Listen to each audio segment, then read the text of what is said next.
विठ्ठल आवडे प्रेम भाव। काय अधिकार असेल संतांचा?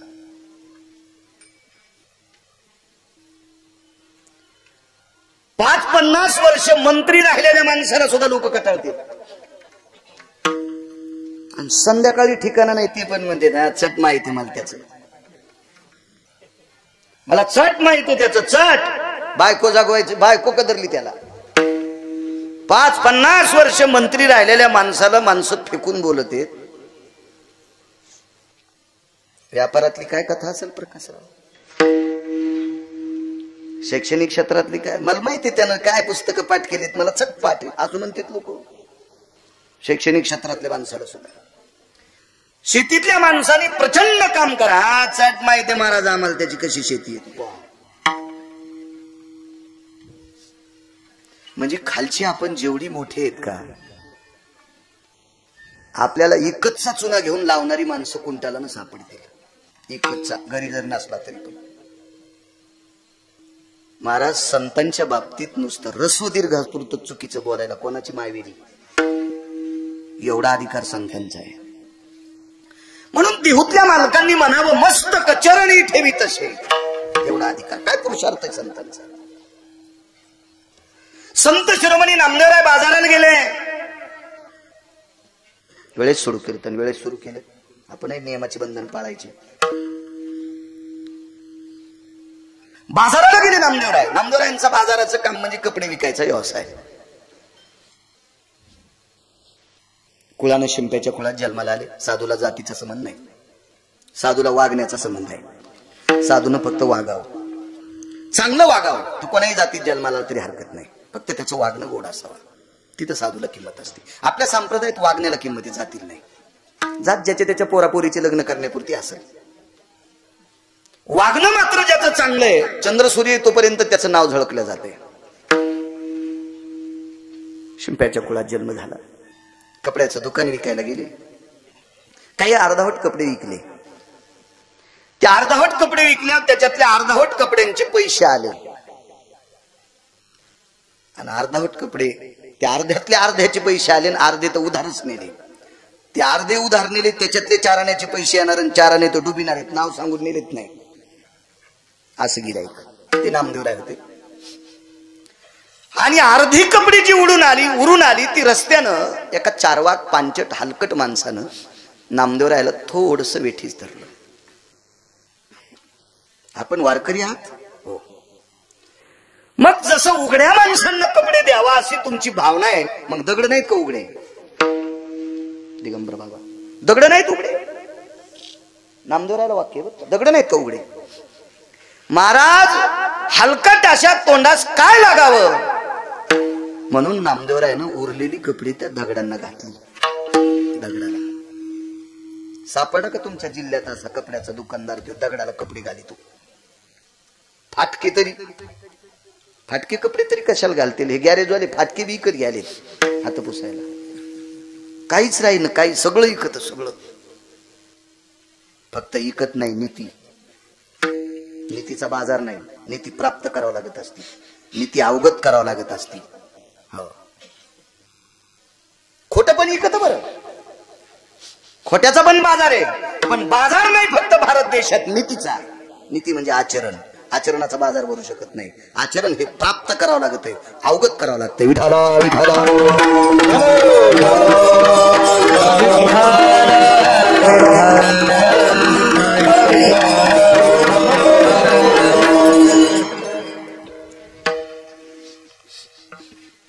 कलेला किंमत आहे नाही म्हणत नाही, पण कलेच्या सोबत जर नीती असेल तर तिला किंमत आहे। शब्द फेक आहे, वक्तव्य छान आहे, भाषा शैलीवर प्रभुत्व आहे, लोकांचं अंतकरण जिंकण्याची ताकद आहे, पण रंगरंगाचं पाणी पितो, सगळी कला मातीत गेली। नाही तर कलेनं अवगत असणारा हा देश आहे। राजो, या परम पावन देशातला मा जगदंबेचा उपासक राजाराम बापू, ज्यांचा 70 मीटरचा झगा अमेरिकेत फिरला, काय ताकद आहे महाराष्ट्राची। काय ताकद आहे भारत देशाची. 70 मीटरचा जगा राजाराम बापूंचा. महाराज अमेरिकेमध्ये फिरला, अमेरिकेमध्ये फिरत होता. काय विद्वत्ता असेल त्या महात्म्याकडे, कला आहे. पण कलेला आचरणाची जोड असली की मग मात्र किंमत. दगडाला कपडे घातली,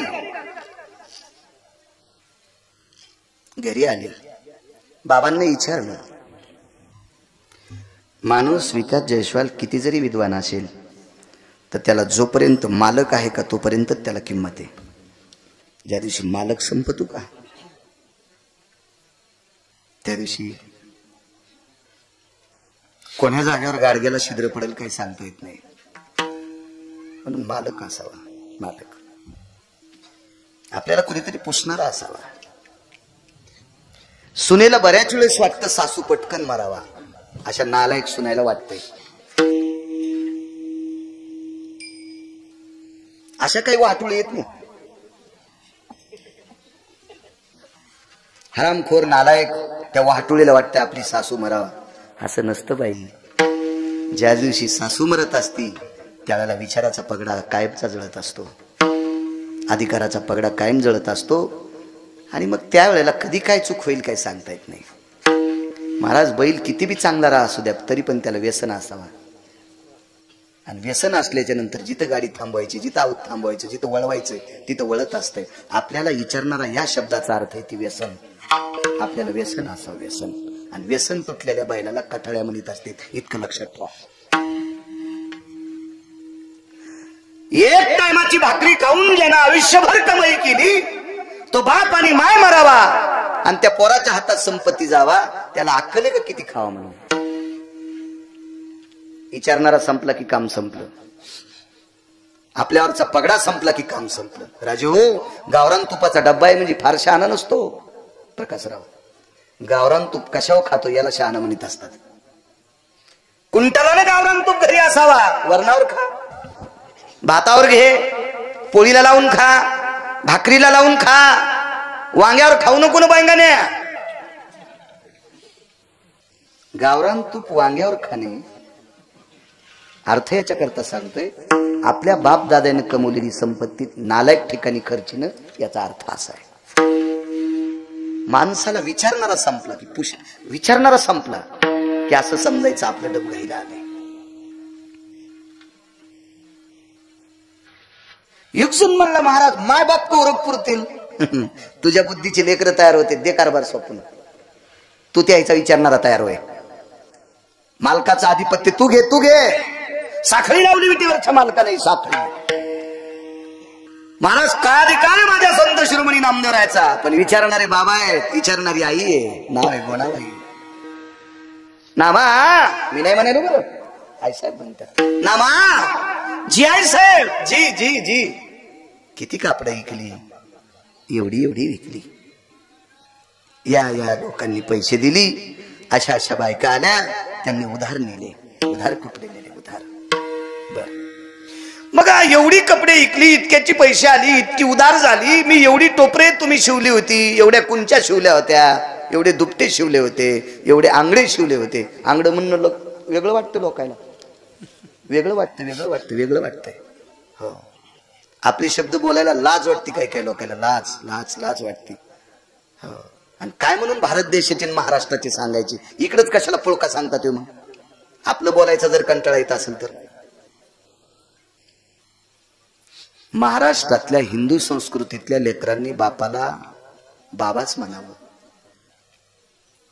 किमान मराठी बोलणाऱ्यांनी बाबाच म्हणावं, बाबाच म्हणावं, बाबाच म्हणावं. आईला आईच म्हणावं.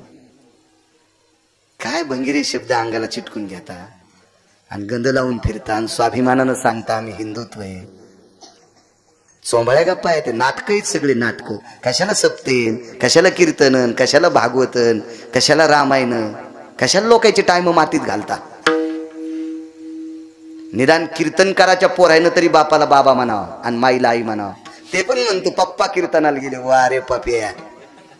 आणि डॅडी कीर्तनाला गेले, वा वा वा. शोकांती काय. चला आई ग, काय शब्द आहे. एवढी कपडी विकली, एवढ्याचे पैसे आली, एवढी उधार गेली, राहिलेली कपडी येताना काही गरीब लोकांना घातली. त्याने मागितली होती, नाही, मनान घातली. पैसे देतील, नाही दिले तर घेऊन येईल. सहज शब्द गेला तोंडातून. नाही दिले तर त्यांना घेऊन येईल. दुसऱ्या बाजाराला ही 15ची 15 दगड टोपल्यात टेकून घरी आणली. अख्खा मंगळवेढा, अख्खं पंढरपूर हसत होत. काय दामाजींचा नामा पागल झालाय, गुणाबाईचा नामा पागल झाला, राजाबाईचे मालक पागल झाले. बाई धुण्यासाठी चंद्रभागेला गेल्या. एक शेजारीन भेटली. राजाई जी, कमाले बाई तुझा संसार करायची. काय झालं हो? काय किती वेडपट नवरा आहे ग तुझा.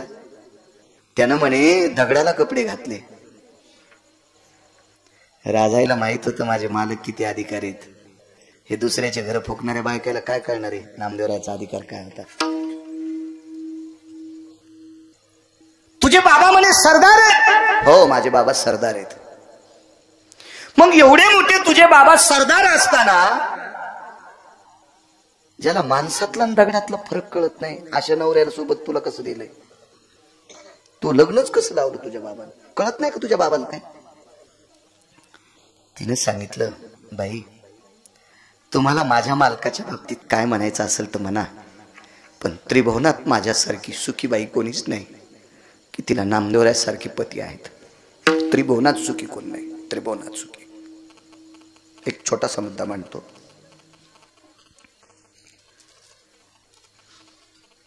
बापू आपले पाहुणे, आपली लायकी पाहुणे आपल्या इथे जेवायला येतात. आपली जर परिस्थिती नाजूक असेल आणि आपला पाहुणा जर कडगंज श्रीमंत असेल तर त्याला आपल्या इथे यावं वाटत नाही. बरं गडबड आहे, भेटू कधीतरी, येऊ तुमच्याकडं, बघू पुन्हा, वेळ भेटल्यावर पाहू. त्याला लाज वाटते, लाज. आपल्या भारीची गाडी ह्या पाहुण्याच्या दारापुढे ओपन का? आणि शेजारी पाजारी म्हणतील हे तुमचे पाहुणे आहेत का? तर आपल्याला लाज वाटत, लाज वाटते, लाज. म्हणजे आपल्याकडे येणारी वैभवातली माणसं वैभवाच्या टप्प्याने मोजित असतात. हे तुमचा आमचा भाव आहे. महाराज, विश्व ज्याच्या ताब्यात येतो, जगाचा पाप जिच्या मालकाला मानित होता, याच्यापेक्षा मोठा पती कोणता पाहिजे? कोणता पाहिजे मोठा पती? एका लग्नाला गेलो, मोठी व्यक्ती लग्नाला आली, भूक लागलेली होती आणि भूक लागल्यामुळे ड्रायव्हरला सुद्धा वाटत होतं आपण जेवावं. साधारण मंडप होता, फाटक्या तुटक्या चटया होत्या, पत्र्यावर भाजलेल्या मोठाल्या पोळ्या होत्या, सकाळी फोडणी दिलेल्या भाज्या, वरण होतं आणि सगळी माणसं पंक्तीला बसली. पण त्या पंक्तीत त्याच्या इतका एकही श्रीमंत नसल्यामुळे त्या पंक्तीत तो जेवला नाही. तो एका धाब्यावर जाऊन जेवला. त्या धाब्यावर ज्यानं स्वयंपाक केला होता त्या 8-8 दिवसाला एकदा आंघोळ करीत होतो. पण तिथं मला बसायला टाकली अशा खुर्च्या होत्या. महाराज, आपल्या रक्ताच्या नात्यातले हरामखोर पाहुणे आपल्या प्रतिष्ठेचा विचार करून आपल्यासोबत जेवतात, आपल्यासोबत अनुकरण करतात. आपल्याला किती श्रीमंत करायचं आणि किती भिकारी करायचं, ज्याच्या हातात विवेकाचा पाप. नामदेवरायच्या सोबत विटेवरचा खाली उतरला आणि पानग भाजी नाही मिठाच्या कड्यासोबत खाल्ली. पाषाणाची मूर्ती कापे थरा थरा, जीवी भरा भरा नाम्या सवे. काय अधिकार आहे ते? बाईनं सांगितलं, बाई तुम्हाला काय म्हणायचं ते म्हणा, पण त्रिभुवनात माझ्यासारखी वैभवशाली बाई कोणी नाही की जिला नामदेवरायासारखं पती आहे. नामदेवरायासारखं पती आहे.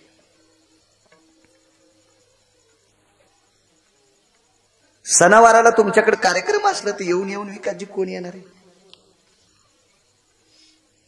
देव येऊ शकतो आपल्या इथे? होय प्रकाशराव, येऊ शकतो देव? अंकल येऊ शकतो देव? अरे भागवत, हे शिकायला होतं माझ्यासोबत, कडतीच आहे. हे जरा जास्त शिकलं, मी कमी शिकलो.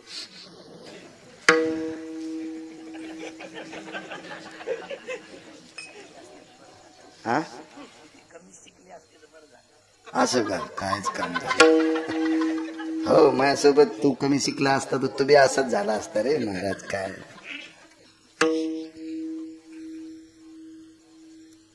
चला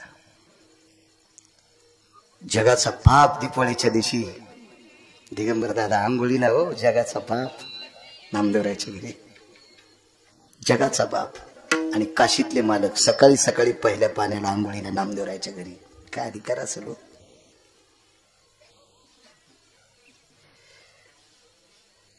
बाईनं सांगितलं काही म्हणा त्रिभुवनात माझ्यासारखे कोणी पुण्यवान नाही ती बाई म्हणली बाई तू नवरा दगडाला कपडे घालतो आणि तरी त्याचं मोठे पण बाईनं पुन्हा सांगितलं तुमच्या सगळ्यांच्या सोयरीकीला एखाद्या वेळेस एखादा आमदार आला असेल पडव तरी बिन कापायच्या कामी नाही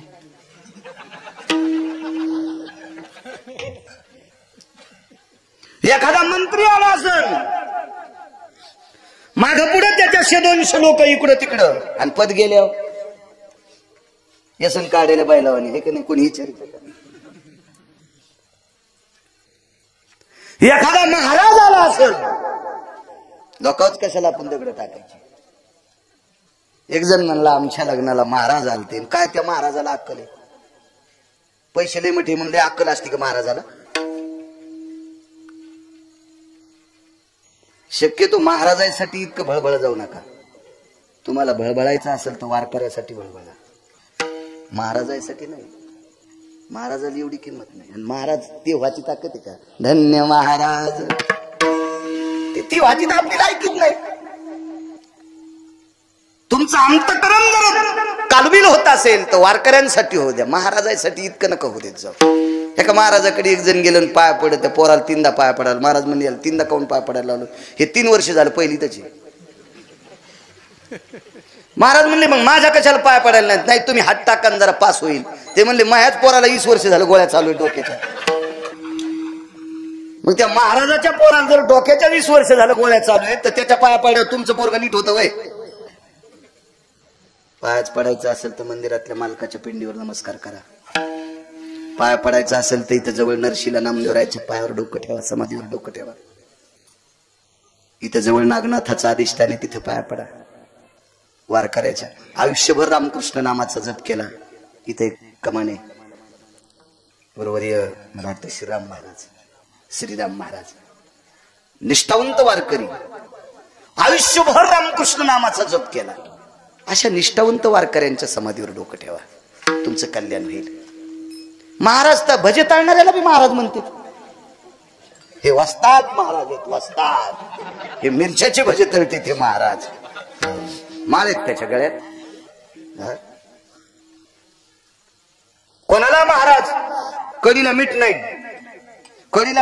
गर्दी जमा झाली खिचडी कढी खाण्यासाठी आता दुकानाहून मीठ आणण्यापेक्षा त्या वस्तादनं बनेलच कढीत टाकली 15 दिवस झालं धुतलेली नव्हती कढीला मीठ टाकायचं कामच नाही आणि त्यालाही महाराज एक माहिती आहे का तुम्हाला पाया महाराजांच्या पडा म्हणलेत नाही मस्तक हे पाया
पंडितांचे आणि शास्त्रीचे आणि पाया पडायला नाही सांगितलं फक्त आचार्यांचे सांगितलं दंडवत आचार्य वारकऱ्यांच्या मात्र मुद्दाम सांगितलं, वारकरी संतांच्या तुमच्या आमच्या लग्नाला, तुमच्या आमच्या सोयरिकीला, तुमच्या आमच्या कार्यक्रमाला, तुमच्या आमच्या बारशाला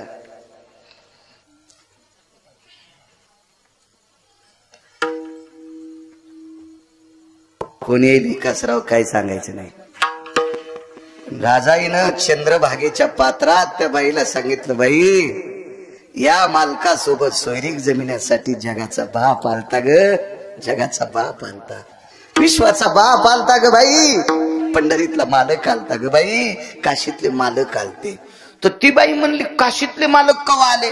पंढरीतले मालक आले की त्यांच्या डोक्यावर काशीवरची मालक आहेत. काशीतल्या मालकांची पिंड पंढरपुरातल्या मालकाच्या डोक्यावर आहे. जरा भान असल्यासारखं पंढरपूरला जायचा. निघाले आपले केशवी, ते चालले म्हणून मी चालले. निघली दिंडी मध्ये, शेंगदाण्याच्या पुड्या घे, राजगुऱ्याच्या वड्या घे आणि घाल थैलीत. आभाळानं राजगुऱ्याच्या वड्याला पाणी सुटलं आणि शेंगदाणे फुगले, थैलीतून उगले.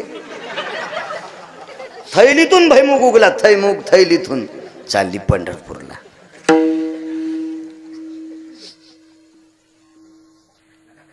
त्याच्यावर दगड टाकल्यावर मुंगळे नाही खुश झाले. तुम्ही कुठे धोरणात आहेत? टेम्पो करणं, गाद्या टाकणं, स्वयंपाकाला आचारी, 52 अध्यायाचा ग्रंथ संगच.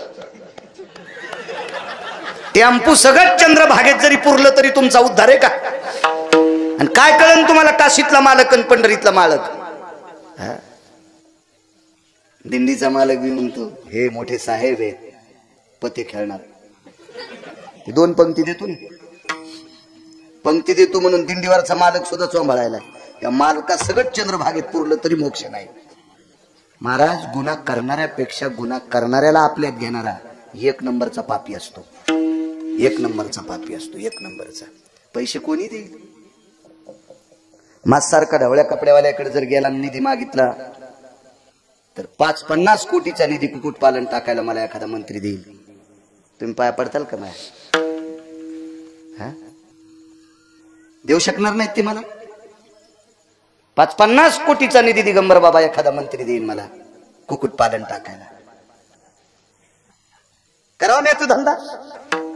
नाही. कसे पाया पडताल तुम्ही? कशाचे हरी घालताल? कसे रामकृष्ण हरी म्हणताल? नाही. नियम आहेत, नियम आहेत, नियम आहेत. महाराज, पैसे भेटते म्हणजे काही नाही करायचं. आजही 2% हरामखोरी इतके पैशावाले येतं. ते म्हणले, महाराज कीर्तन झकास करा, काही दिवसाला घुंगर बांधतील आम्हाला, त्यांच्या बायकाच्या साड्या देऊन नाशितील. मग ती करायचं का आम्ही? बरं ठीक आहे, अशा चुकीने पैसे कमवलेले ते किती, काय अर्थ तरी काय त्या गोष्टीला? नाही. आचरणाच्या चौकटीत जो असतो तो मोठा असतो. चला, विश्वाचा मालक आमचं लग्न जमवण्यासाठी आलेला आहे. महाराज पुढचे ऐकायलाच तयार नाही, ऐकायलाच तयार नाही, ऐकायलाच तयार नाही. काय करायचं? सोयरीकी येऊन झोपड्यात राहतात. काय करायचं? सोयरीकी येऊन झोपड्यात राहतात ना. केली देवानं सोयरीक, मग काय झालं? झोपड्यात राहतात. गुरुजी पुढचं वाक्य ऐकता का राजाबाईचं? राजाबाईनं सांगितलं, बाई परवाच्या दिवशी तुझी हवेली पेटली, तर हवेली पेटल्यावर नुसत्या धुरानं तुझे सासरे बुवा जात राहिले. हवेलीचा धूर निघला. बरमाटी सागाची हवेली होती. बरमाटी साग जितकी चकाकी आणतान आरशाचं काम नाही त्याच्यात, पाहिलं की तोंड दिसतंय. अशा सागाची हवेली 3 मजली. ती पेटल्याच्या नंतर धुरानं सासरा मेला. सासू सुद्धा मेली. बाई तुला राग येऊ देऊ नको ग, हे बाई तुला राग येऊ देऊ नको ग बाई. बाई तुझी कन्या पण मृत्यू पावली. टपा टपा चंद्रभागेच्या पात्रात तिच्या डोळ्यातल्या पाण्याची भर पडत होती. हो ग बाई, माझे मामा गेले म्हणजे सासरे गेले, सासूबाई गेल्या, माझी कन्या गेली. राजाबाईनं सांगितलं, बाई तुझ्या दुःखावर जखमेवर मीठ टाकायचं मी काम करत नाही. मी तुला याच्याकरता सांगते, मी माझ्यासारखी त्रिभुवनात पुण्यवान कोणी नाही की जिला नामदेवरायासारखा पती आहे. ऐका, मी झोपड्यात राहते, पण माझं झोपडं पेटून दिल्यावर आमच्या 14-15 लोकातलं एक सुद्धा मृत्यू पावलं नाही. झोपडं पेटल्या वीस तू कुठं पडत असतोय? खाली खाली. खानाही पडला राजाबाईनं सांगितलं, बाई जगाचा बाप घालून सुदर्शन धरीत होता ग, आणि त्या सुदर्शनावर पडलेला झोपड्यातला अग्नी बाजूला जात होता. काय करते हवेलीत राहून ग, झोपड्यात राहते ग, पण एकही माणूस पेटला नाही. मी इतकी पुण्यवान आहे. लोक वेड्यात काढीत असते, वेड्यात काढतात. हल्ली काय झालं माहितीये का, आज खेड्यातली बाई जर शहरात हिंगोली सारख्या ठिकाणी, परभणी सारख्या ठिकाणी, संभाजीनगर सारख्या ठिकाणी राहायला गेली आणि ती खेड्यातल्या बायकांसारखी पदर घ्याली की ते आसड सोडणाऱ्या बायका असतात. का आसूड कळत का तुम्हाला? शेतकरी खांद्यावर आसूड सोडितो ना, आसूड आसूड आसूड चाबूक आसूड, हा ते असं सोडिते ना. तर त्या अशा पदर सोडणाऱ्या बायका, पदर घेणाऱ्या बायकाला हसत येत.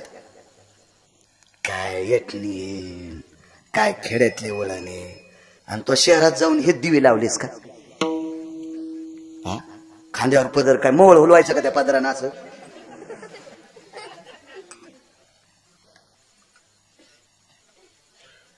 किती दिवशी, 4-5 दिवसाचीच गोष्ट आहे. आमची टरबूज गेले रानात, ते टरबूज चांगले झाले.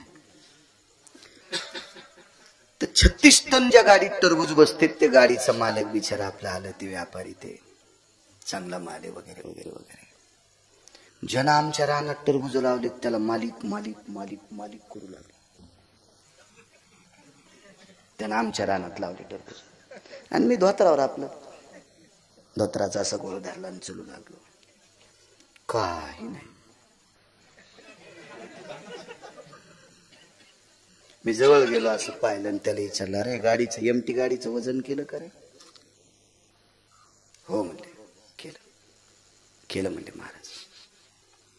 ते बाया ते टोपले घेऊन आले, बाजू हटो. ते मला म्हणाले गाजू हटो. मग आमचं रांजन केलं का ते कानात म्हणलं, ये तो खेत के मालिक है. अच्छा आप पंडित जी, म्हणलं तिकडेच सांभाळा. तिकडे फक्त धोत्रान गोळ केला. म्हणजे इतक्या या हरामखोरा अवलादी झाल्या, धोत्रावाल्याला किंमतच देणं त्या बडव्या अवलादी. पण धोत्रावाल्यानं एक एक टायमाच्या भाकरी खाऊन जमिनी कमवून ठेवल्या. पॅन्टीवाल्यानं जरा जरा लाजा नदीला टांगू नका. धोत्रावाल्याचा अनादर करू नका. धोत्रावाल्याला किंमत आहे. धोत्रावाल्याचं चित्र असल्याशिवाय भारत देशातली नोटच चलत नाही. म्हणून या शहरात गेलेल्या बायका आधुनिक पद्धतीचं पाश्चिमात्यीकरण, विदेशीकरण, ती फार फार सुपिकता झाली म्हणून त्यांच्या डोक्यावर काजू उगायले. हो, जमिनीत लावायचं कामच नाही आता.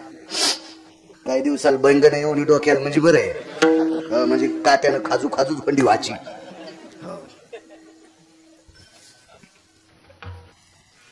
भारत देशाच्या न्यायाप्रमाणे, महाराष्ट्राच्या न्यायाप्रमाणे त्या पद्धतीने राहणाऱ्या लोकांना ही काल परवाची वेड्यात काढतात, वेड्यात. पण नाहीत, हीच माणसं अधिकारी आहेत. कधी बी लक्षात ठेवा, जुनं ते सोनं आहे, येईल जुन्यावर काळ. थोडस थांबा. लावून चोपून पदर घेणाऱ्या बाईचे केस पिठल्यात पडतच नसते. पिठल्यात, चपातीत, भाकरीत केस कोण्या बाईचे निघते? जिच्या डोक्यावर पदर नाही तिचे. कव्हा दातळा पुढच, आरशा पुढच. हो, चपाती तुटता तुटन तरी ते बैल म्हणला, महाराज तिला राहाचाच लय नाद आहे. ते 2 पायाचा बैल तरी म्हणला तिला राहाचाच लय नाद आहे. म्हणलं वा वा, सिनेमात पाठवा. इकडे नका दिवे लावायला ठेवू, हाय ते इजिते. विठाला विठाला. विदेशीकरण फार सगळं थोडं डोक्यावर घेतलं. हे विकासाचं लक्षण नाही, हे प्रगतीचं लक्षण नाही, हे नाविन्याचं लक्षण नाही, हे अधोगतीचं लक्षण आहे. ह्याच गोष्टी जर मोठी अनुकरण करत राहिले तर उद्याचे आपले नातू पण तू काय करतील, हे किती टक्के कपडे घालतील याची सुद्धा भीती वाटेल. उद्या भीती वाटेल, हे कशा पद्धतीचे कपडे घालतील. चला, बाईनं सांगितलं, माय तुझी हवेली पेटल्याच्या नंतर सासू सासरे गेले, तुझी एकुलती एक कन्या गेली ग बाई, लक्ष्मी स्वरूप कन्या गेली. आमच्या झोपडं पेटलंय तरी पण अग्नी बाहेर पडतोय. विटेवरचा मालक सुदर्शन धरतो आणि विस्तू बाहेर टाकतो. इतकी पुण्यवान आहे मी, मला नामदेवरायासारखे पती प्राप्त झाले. किती मोठा अधिकार, किती मोठं नाविन्य, किती मोठं वैभव. वेड्यात काढते साध्या लोकांना. अख्ख्या मंगळवेढ्यामध्ये आणि पंढरपूरमध्ये परिसरात चर्चा झाली, गोलाबाईचा नामा वेळाय, दगडाला कपडे घातले. आणि नामदेवरायांनी ही 15ला 15 दगड, प्रकाशराव बिडकर, ती दगड आपल्या देवघरात कोंडून ठेवली. जिथं देवाचा अधिष्ठान जनाबाई राहत होत्या त्याच्या झोपड्यात, तिथं कोंडून टाकले, दोरी बांधून टाकली. कारण कवाड थोडं असतं झोपड्याला. आणि बाबा मंगळवेढ्याचं भांडार सांभाळून आले. बाबांना सांगितलं, बाबा हे उधारी न देणारे हे इथं कोंडून टाकले. काय कोंडलं होतं? कसं दगड, दगड कोंडले प्रकाशराव, दगड. काय वानवात न पुरे वाणी, दगड कोंडले. बरीच लोक बघायला आली, बरीच लोक बघायला आली. तुम्हाला एक सांगू का? जी माणसं अपघात पाहायला जाते ती माणसं मातीला जात नसतात. एक लक्षात ठेवा. एखादा व्यक्ती जर विहिरीत पडून मृत्यू पावला ना, तर पाहायला हजारिक लोक जातील, त्याच्यातले मातीला किती येते ते सांगा. म्हणजे लोकांना आघात पाहायचा छंद आहे.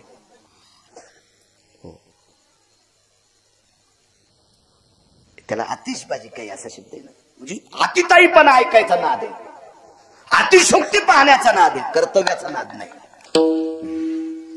काही पळलेल्या माणसाचं सेल्फी घेते, नामकं घेते, लगेच टाकते ना, असं झालं तसं झालं. अंत्यविधीला कोण जातोय? कोण नाही, कोण नाही, कोण जात नाही. एखादी गोष्ट काही घडली ना, इतकी बघायची संख्या. गोनाबाईच्या नामानं म्हणजे दगडच कोंडलेत, म्हणजे दगडच कोंडलेत, दगडच. अख्खा परिसर बघायला. दामशिटी येता येता रस्त्यांमध्ये, वा वा वा वा वा, काय मुलगा आहे, कपडे दगडाला घातले आणि ते दगड पैसे देत नाहीत म्हणून कोंडून टाकली. नुसती मान खाली घालत घालत आले. विटेवरच्या मालकाला विचारलं, देवा काय संसारात जगिन्य माझ्या मांडलंस रे? घरी आल्याच्या नंतर नामदेवरायांनी सांगितलं, बाबा ही बघा, ही गिऱ्हाईक इथं कोंडून टाकलंय. दोरी होती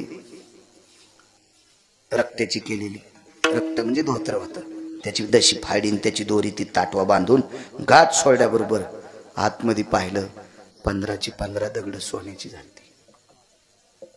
15ची 15 दगड सोन्याची, 15ची 15.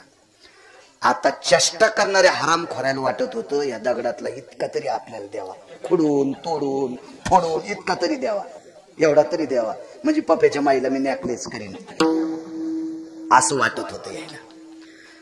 गोनाबाईनं सांगितलं, नामा अरे गरीब गिराईक आहे, मोठमोठे लोक पैसे बुडीतेत, गरीबाला कोंडून काय फायदा आहे? त्याच्या घरी नेऊन घाल. पुन्हा दगड टोपल्या. आता चांगल्या चांगली श्रीमंत नामदेवरायाच्या माग डोंगराव कुठं टाकीत. दिगंबर बाबा आपल्याला घ्यायचे, ते घेण्यासाठी माणसं पळायलेत. नामदेवरायाच्या टोपल्यात ते तोपर्यंत दगड दगड होते, पण सोन्याचे होते. आणि नामदेवरायाच्या टोपल्यातून खाली पडले की दगड दगडाची झाली. कोणाची ताकद आहे? या संतांची. म्हणून तुका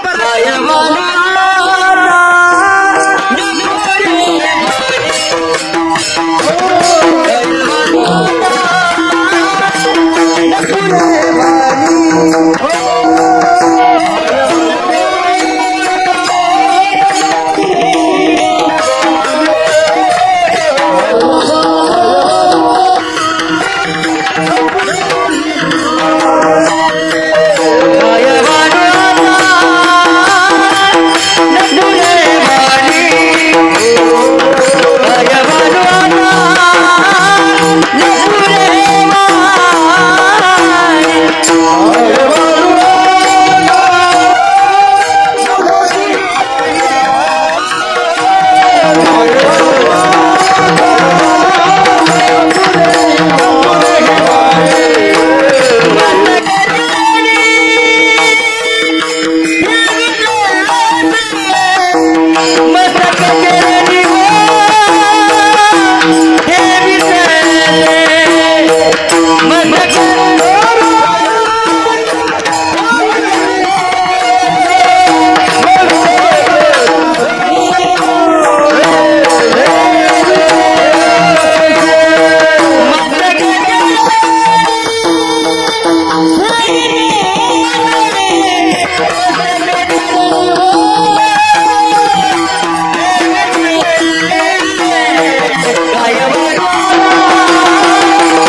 शक्ती महाराज लोकांची भगवान शिवजींचा अधिष्ठान आहे. एकदा माझ्या मर्यादा पुरुषोत्तम प्रभू रामचंद्रांनी एका लिंगाची स्थापना केली. त्याला रामेश्वर म्हणतात. बरोबर आहे. रामेश्वराची स्थापना रामांनी केली म्हणून रामेश्वर नाव. कोण्या राज्यात येते? तामिळनाडूमध्ये. हो निदान आपले देव संत कोण्या राज्यातील लक्षात ठेवा. हिरोण्या लेट होतात, नट लेट होतात, ते काय वाईट नसतं.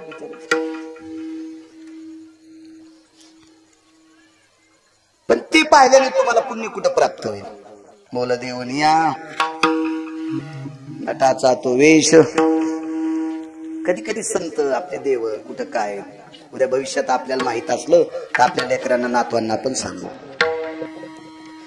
रामेश्वराची स्थापना केली. अडचणी किती पहा.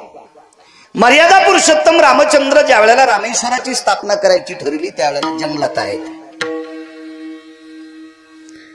प्रभू रामचंद्राकडे माझ्याकडे जे रुमाल आहे का एवढा सुद्धा रुमाल नव्हता प्रभू रामचंद्राकडे तोंड पुसायला. इतका पण अंगावर जे कपडे होते ती झाडाची साल होती.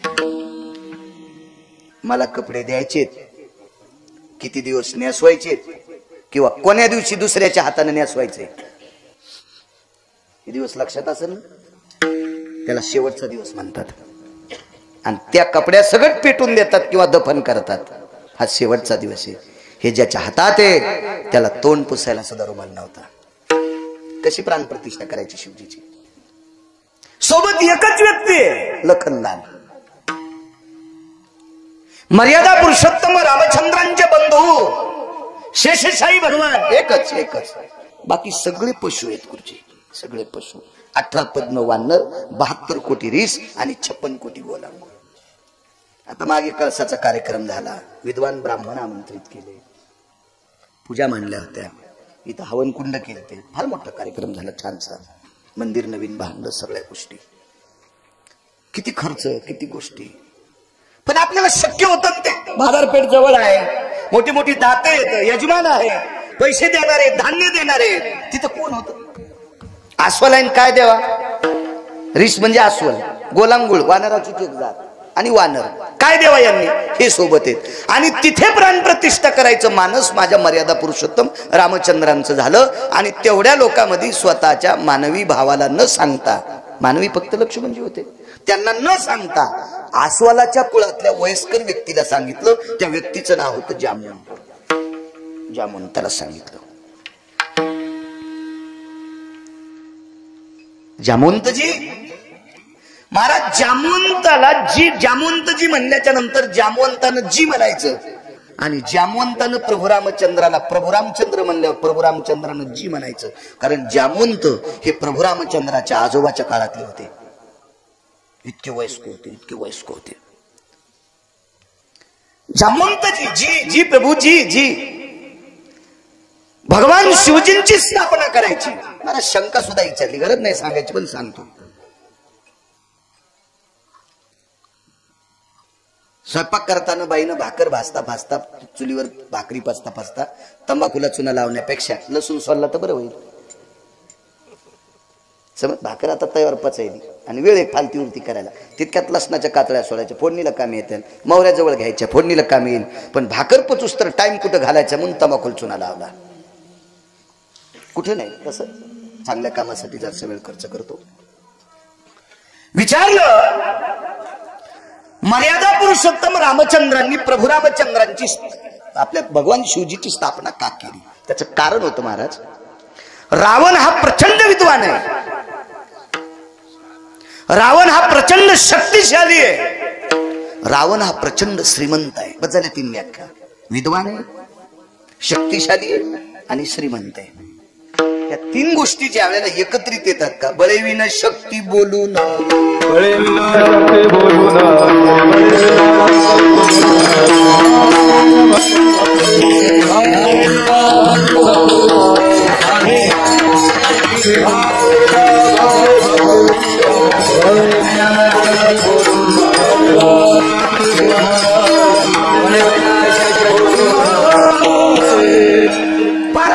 गोष्ट आपल्याला अवगत नसते ती बकबक करणं मूर्खपणाचं लक्षण आहे. बळीविन शक्ती प्रचंड विद्वान रावण. मला सांगा बंदुकी वाल पुढे उभं ते म्हणलं मी तुला हाणतो आणि इकडचा म्हणला थांब तुला एका फटक्यात पाडितो. काठी घेऊन कवा जाशील ते बटन दाबल्याबरोबर मरण. मूर्खपणा आहे. बळीविन शक्ती बोलू नये. बोकड्याची शिंग वाढे गुरुजी. शिंग जरा लांबच वाढे. बोकड्याची शिंग जरा शिल्लकच वाढे. काही लोक कशाचं वजन टाकतील काही मिळच नाही. एक जण असा वजनात धोतर झोडून गाडीची चावी असा हालीत आला. गाडीची चावी असा हालीतच आला. म्हणलं ती हातातून निष्ठली तर मग डोळा फोडीन नाही तर पुढच्याचा फोडीन. तुला मग खपतच नाही म्हणे. अरे म्हणलं तू न खपण्याचा याचा काय संबंध हा? तुझी लायकीच काय न खपण्याचा विषय काय नाही. म्हणला तू जिरवायसाठीच गाडी घेतली.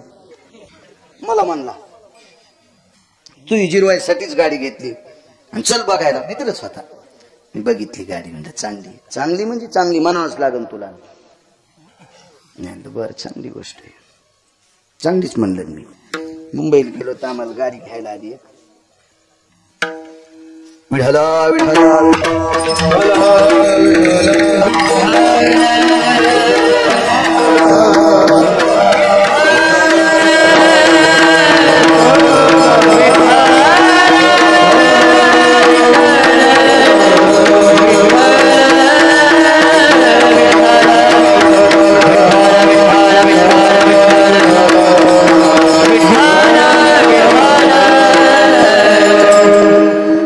मंडप सोना सोना वाटत होता आज.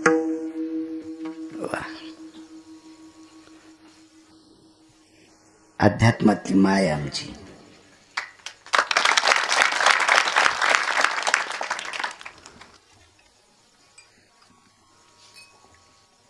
गाडी आणली. वजन कशाचं बी आणायचं नाही.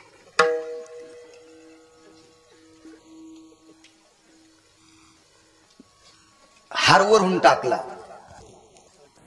हार असा वरून टाकला आणि हाराकड पाहिली पुढची हळीत कुकू लावायली. तिच्या डोळ्यात गेलं बोट. म्हणजे तिला सांगायली मग हार पाय. पण तिनं तिचा हार पाहिलाच नाही. ते म्हणले हार. ते म्हणले बँटेजचा आहे. तुला कस काय कळालं? आमच्याच दुकानातून ते नवऱ्याने घेतलाय. वजन कशाचं हाणतील काही मिळच नाही. तुम्हाला एक सांगू का? परमार्थातल्या लोकांना सोन्याचे अंगठीचे याचे त्याचे गर्व नाही करायचे. कारण गर्व त्यानं करावा त्यानं फक्त घरचं खावा.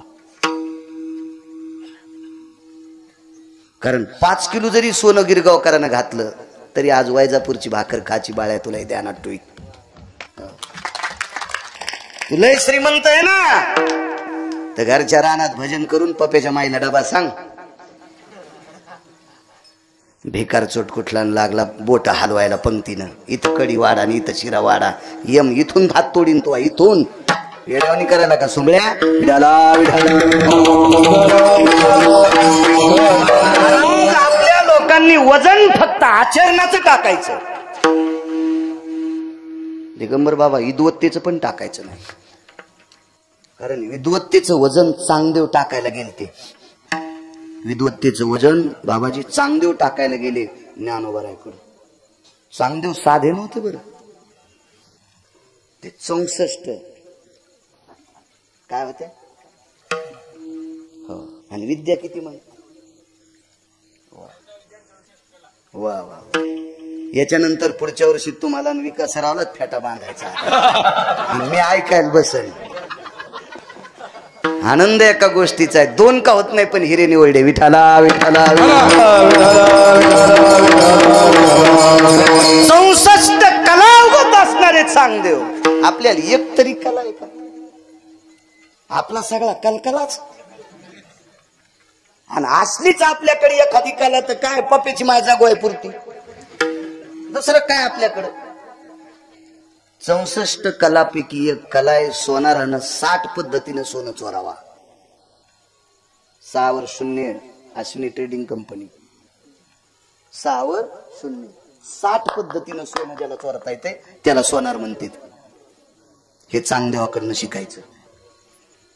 चांगदेवाकडनं शिकायचं, चांगदेवाकडनं. महाराज शब्दाची फेक याला सुद्धा एक कला म्हणतात, कला. आपल्याकडं हरभऱ्याच्या पिठाला चून म्हणणं ही पुराणातली भाषा आहे, आपली पवित्र भारत देशाची भाषा आहे. कठाण म्हणणं ही पुराणातली भाषा आहे. बेसन म्हणणं हे हलकटपणा आहे. विठाला विठाला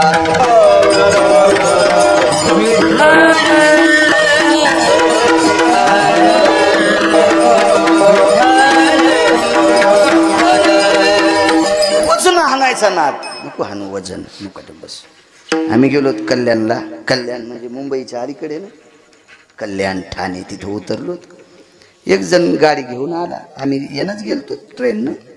गाडी घेऊन आल्याबरोबर मग आपण गिरगावकर का? हो मीच गिरगावकर. फेट्यावर वेगळे दिसतात. हो तसा दिसत हो फेट्यावर, टोपीवर तर असा दिसलच ना. आता फेट्यावरच आणि टोपीवरच फरक राहणारच नाही. बर बर म्हणले. वा वा वा चला. म्हणलं कुठं? तुम्हाला जिथं कीर्तन आहे तिथं मी घ्यायला आलोय, मला पाठवलंय, माझ्याकडे काम सोपवलंय तुम्हाला न्यायचं. बर बर बर. ऍटो केला का? त्यांनी नाही गाडी आहे माझ्याकडे.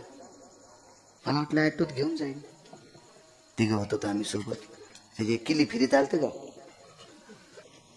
गाडीची किली 7 लाखाची गाडी होती ना, असं फिरू लागलं. अजून नाही कर्ज पिटलं तिच्यावरच, असं फिरू लागलं माझ्या पुढे. मागच्या हप्त्यात मी 2 पोते हरभऱ्याचे पैसे दिले आणि 1 हप्ता ठेवला. ते मायावर किली फिरू लागला. अशी अशी केली. मायाचकडे तरी कुठं पैसे होते, झाले ते हरभरे म्हणून जमला मेळ. अशी किली फिरू लागला. ते सोबतच. ही माझीच गाडी आहे. त्यानं बटन दाबल्याबरोबर 10-12 तर टॉयच किलो गाडी नव्हती. कायच करा. तो मधात बसल्यावर किती काढ होती काय माहिती. बसलो तर आतमध्ये तो काय नरम गिरम सगळं पद्धतशीर असा चोपून बसलो मी. म्हटलं आपला धक्का लागावा, दररोज उघडावा, नाही तर वरचं उघडावा. कोणी कोणी उघडत होती ती गाडी भारीच. आमच्या संघचं म्हणलं इतकं काम चोपायला. म्हणलं केवढ्याची असन रे? ते म्हणलं भाव नाही माहीत गडे, पण गाडी जरा महागाईची दिसती. तुझ्या गाडी इतकी? ते म्हणलं ह्याच्या टायरातच आपली गाडी येते. जाऊ दे, इतकी जिरली तरी बस झालं. मी समोर गेल्याच्या नंतर म्हणलं दादा गाडी केवढ्याची? म्हणले 2.25 कोटीची. म्हणलं तर मेला बाळ आहे. 10 जन्म भेटले तरी 2.25 कोटीची गाडी भेटते का बाळ्याला? म्हणलं दादा काय काम करतात? काही नाही म्हणे, कंपनीत नाही, कुठं नाही, काय नाही. ईदभर पोटाची खळगी भरण्यासाठी टोल नाक्यावर टाळ्या वाजितो. टाळी वाजित नाही, टोल नाक्यावर टाळ्या. तो या महाराष्ट्रातला, भारत देशातला 3य पंथी बांधव होता. त्याने ईदभर पोटाची खळगी भरण्यासाठी गुरुवर्य टोल नाक्यावर टाळ्या वाजवावा आणि 2.25 कोटीच्या गाडीत बसावा. आमच्या संचलन म्हणलं याची जिरी तू का? मग काय जिरी तू बाळायची जिरी तू का? पण आपल्या लोकांनी अशी वैभव नाही आणायचे. आपल्या लोकांना आचरणाच्या मस्तीत राहायचं, आचरणाच्या मस्तीत. महाराज चांगदेवाकडे इतक्या कला. महाराज एकाच भक्तीच्या कलेनं चांगदेवाला पार जिरून टाकलं. काय टाकलं? चला सांगतो पुढे योग भेटला. प्रचंड श्रीमंत रावण, नादी लागायची नाही मोठ्यांच्या. प्रचंड शक्तिशाली रावण आणि प्रचंड विद्वान रावण. आणि त्या रावणावर भगवान शिवजींची कृपा होती. मर्यादा पुरुषोत्तम रामचंद्रांनी गुरुवर्य जामवंतजीला सांगितलं, जामवंतजी एवढा मोठा श्रीमंत विद्वान आणि शक्तिशाली रावण, आणि बाकीच्या पदव्या जाऊ द्या चुलीत, पण मुख्यतः रावणावर शिवजींची कृपा आहे. आणि या रावणासोबत भांडण करणं बळविणं शक्ती आपली ताकद नाही. आणि रावण भांडण केल्यावर मारल्याशिवाय सीता देत नाही, इतकं बी खरं होतं. मर्यादा पुरुषोत्तम रामचंद्रांना माहित होतं. आणि आपण जर बिना सीतेची गेलो तर आपला पुरुषार्थ पिढ्यांदात मातीत जातोय, असं रामचंद्रांच्या लक्षात आलं.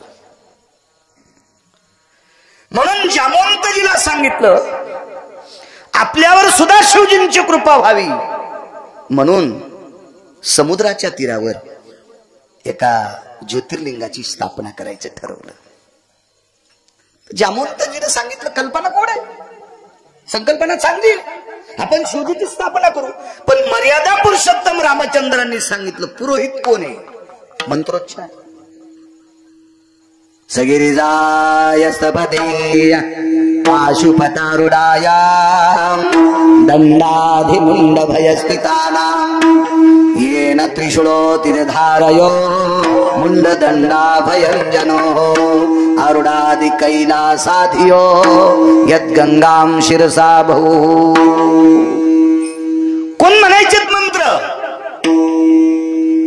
विघ्नहरा सर्वस्तुतां गणानं त्वां गणपतिः ततां सुते शिवयज्जायं नाशादि विघ्नाय. कोण म्हणायचे ते पौरोहित्य कोण?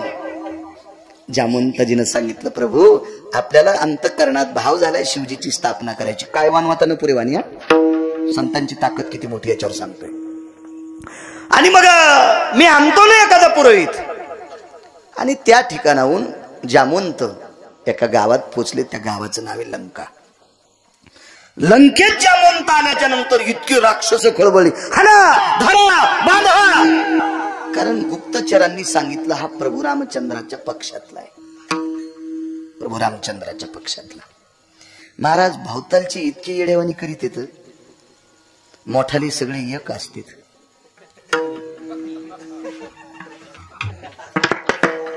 आता दिल्लीचं तुम्हाला एक माहिती आहे का? आता संमेलन झालं एक दिल्लीचं, आता सध्या काल परवा मराठी संमेलन. या संमेलनामध्ये देशाचे पंतप्रधान शरद पवारांना पाण्याची बॉटल हातात देतात.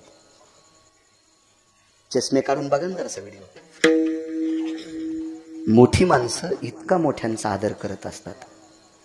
हे दात पडलेले कुत्रे कोणाला आडसत येत, पुढच्याचं रगत निसत नाही, याच्या वाटाळीचं रक्त निघल्याशिवाय राहत नाही. हे खालचेच कुत्रे, याला डस त्याला डस आमक्याला डस. महाराज मोठ्यांचा आदर्श घ्या, मोठी मोठी असतात. हा बायको सतार भाईच्या मिरच्या तोडायला आणि मुसलमानाच्या घरच्या मिरच्या कष्टानं तिने आणल्या, त्या ठेशा संग भाकर खातो आणि विमानात फिरणाऱ्याची खाली चेष्टा करतो. त्याचं काय करे, तू ह्या बोखंडी पडेल विमान एखादी कशाला डुकूला तू कोणाची चेष्टा करायची. मोठ्यांचा आदर्श घ्या, मोठी मोठी असतात मोठी. महाराज रावण 65 पायऱ्या उतरून खाली आला. आतापर्यंत रावण कोणाकरता खाली उतरला नव्हता, फक्त जामवंताच्या करता खाली उतरलाय. आणि रावणाच्या नगरीतली म्हणजे धरा हाना मारा.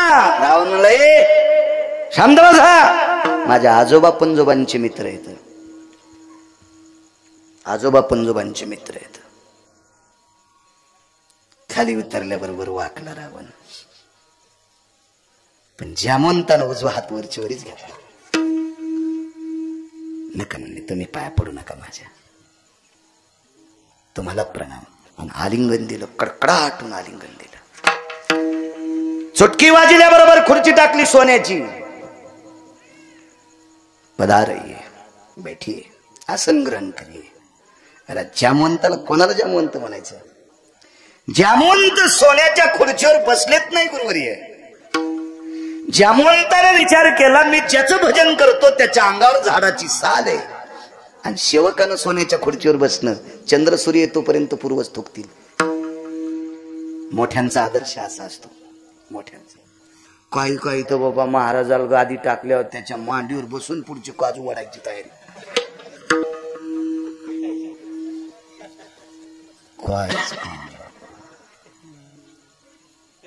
मर्यादा सांभाळायची. माझ्या माईंनो, हा महाराष्ट्र मर्यादेचा आहे. हा महाराष्ट्र पुरुषार्थाचा आहे. तो स्त्रीत्वाचा असेल, तो पुरुषत्वाचा पुरुषार्थ असेल. पुरुषार्थ आहे. महाराज सासऱ्यांच्या पुढून जाताना डोकं भरून पदर घेणे ही माझ्या महाराष्ट्रातल्या माईची मर्यादा आहे. मर्यादा आहे. हा तुमच्यासाठी हरिपाठ आहे, हा तुमच्यासाठी गाथा आहे, हे तुमच्यासाठी शिवपुराण आहे, हे तुमच्यासाठी रामायण आहे, हे तुमच्यासाठी भागवत आहे. घरातल्या सासऱ्याचा आदर करीत नाही, महादेवाला बेल वाहती, शेपुडी कुठली.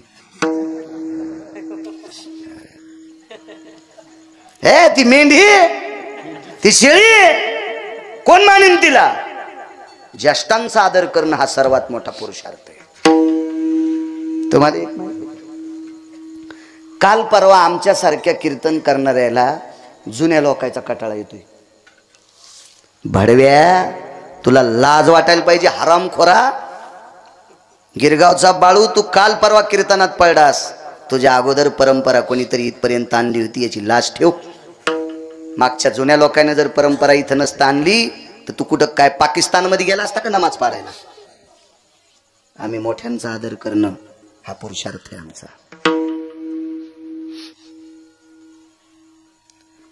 आणि आम्हाला भारीच्या गाड्या भेटत्यात आणि मागच्या परमार्थिक जुन्या लोकांना भारीच्या गाड्या नाहीत. याचा अर्थ आम्ही मोठे नाहीत असं नाही बरं का. मला सांगा, आपल्या बापदाद्याच्या काळामध्ये बऱ्याच सासा बैलगाडीनं दवाखान्यात गेल्या. कधी कधी चिखलाच्या रस्त्यात, आदळाआदळीच्या रस्त्यात बैलगाड्यात म्हातारी बाळंतीण झाली त्या काळात. आणि सुनाला जर 70 लाखाची गाडी बसायला असेल तर सुन लई शहाणी आहे का. कंटुले, तू 70 लाखाच्या गाडीत जरी हिंगोलीला जात असेल, पण तू ज्याच्यासाठी कुंकू लावतेस तो पांदीला बैलगाडीत जन्माला आलाय. याचं भान ठेव. कुठे जन्माला आलाय तो? बैलगाडीत जन्माला आलाय तुझा मालक. काट्या कुट्याच्या रस्त्यात बैलगाडीत जन्माला आलाय. मग रस्त्यामध्ये बैलगाडीनं काट्या कुट्यात, याच्याही पलीकडे सांगतो, 2.5 किलोमीटरचा रस्ता गुरुवारी खराब आणि पावसाळ्यामध्ये बैलगाडी सुद्धा वढणं. म्हणून बाजाला लाकडं बांधले, पुढं 6 आणि मागं 6. एक पाऊल रवायचा आणि दुसरा उपसायचा आणि बाळंतींनी ती जवळच्या खेड्यात. आणि हे चिखलावर खांद्यावर बाज घेतल्याच्या नंतर वरून लेकराच्या रडण्याचा आवाज आला. म्हणजे खांद्यावर बाई बाळंतीण झाली चिखलात. आणि ते पोरग कलेक्टर झालं. आता या कलेक्टरची बायको झिपरी लई शहाणी का, जिनं बाजार कलेक्टरला जन्म दिलाय ती शहाणी. जुन्याला कसं विचारता येईल महाराज? नाही सरता येईल जुन्यांना. मोठ्यांचा जे अपमान करतेत का, ते हराम खोरायचा दिवा लय दिवस चमकतच नसतो. विठाला विठाला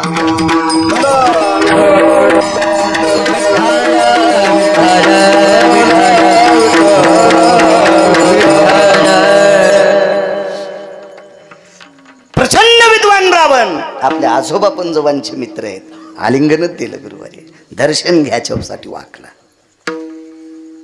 जामोंताला बसायला खुर्ची टाकली पण बसले नाही. नको म्हटले, काय सेवा करू, एकच काम आहे.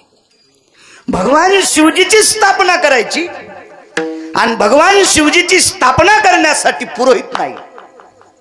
रावणाने विचारलं ठिकाण, समुद्राचं तीर आहे. रावण म्हणलं समुद्राच्या तीरावर आमच्या गावाच्या जवळ रामेश्वरात भगवान शिवजींची स्थापना करायची आणि माझ्यासारखं पुरोहित असताना तुम्ही नाही म्हणता. जामवंतजी, तुम्हाला काही लक्षात ठेवा ना, मी आहे ना, तुमच्या मित्राचा नातू आहे ना, मी तुमच्या मित्राचा पंतू आहे ना, मी मला येतं ना पौरोहित्य, मी ब्राह्मण आहे ना, माझं नाव विसरलं का? रावण प्रेमाने इतके शब्द बोलत होता.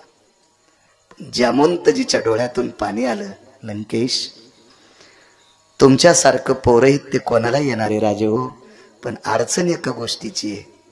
स्थापना शिवजींची आहे पण यजमान मर्यादा पुरुषोत्तम रामचंद्र आहेत. आता रावणाचं तोंड पडलं खाली. रावण म्हणला आगाऊच काम झालं, आपला विरोधक यजमान, पण पूजा शिवजींची आहे आणि यजमान विरोधक रामचंद्र आहेत. महाराज, मोठी माणसं मोठी असतात. रावणानं सांगितलं जामवंतजी, माझ्या आजोबा पंजोबाचे तुम्ही मित्र आहात आणि माझ्या अंतःकरणाच्या देवतेची स्थापना करायची. अंतःकरणाच्या देवतेची. गुरुजी, एक लक्षात ठेवा, म्हणजे तुम्हाला शिकवायला असं नाही का, माय काय लायकी तुम्हाला शिकवायची, पण आपल्या वारकरी संप्रदायाचे संस्थापक अध्यक्ष कोण असतील तर भगवान शिवजी आहेत. आपल्याला त्यांच्यामुळे भजन करता येते. हा पक्वात त्यांचाच आहे, पक्वात त्यांचा, वारी सुद्धा त्यांचीच आहे. मला उद्याचं कीर्तन मागत होते तुम्ही, पण महिन्याच्या वारीला असतो पंढरपूरला, त्याच्यामुळे मग इथलं कीर्तन करून मग कधी जायचं. दशमीला संध्याकाळी रस्त्यात कुठं असलं ते एखादं कीर्तन करून तिकडे जातो, पण एकूण जाऊन मग दूर होतंय. त्याच्यामुळे मग आजचं मागितलं, नाही तर उद्याचं जास्त विकासराव मागत होते. माफ करा, त्याच्यामुळे दिलं नाही उद्याचं. ही जी वारी आहे ना, ही शिवजींचीच आहे. संप्रदायातलं जे जे आपण भोगतो का गुरुजी, ते सगळं शिवजींचं आहे. एका जनार्दन वैष्णव शिरोमणी महादेव, शिरोमणी महादेव,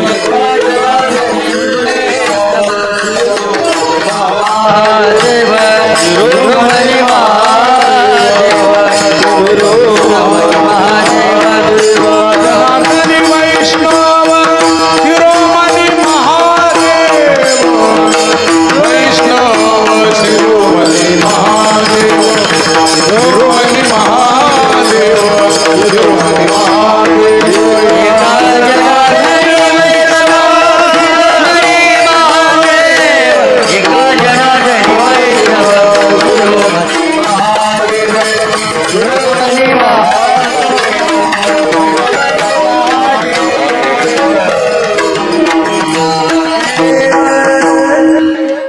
पैठणच्या मालकांचं वाक्य, शिरोमणी महादेव.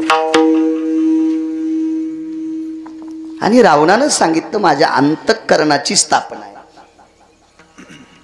यजमान कोणी असला तरी हरकत नाही, पण पौरोहित्य मी करणार. दुसरा प्रश्न पडला, लंकेश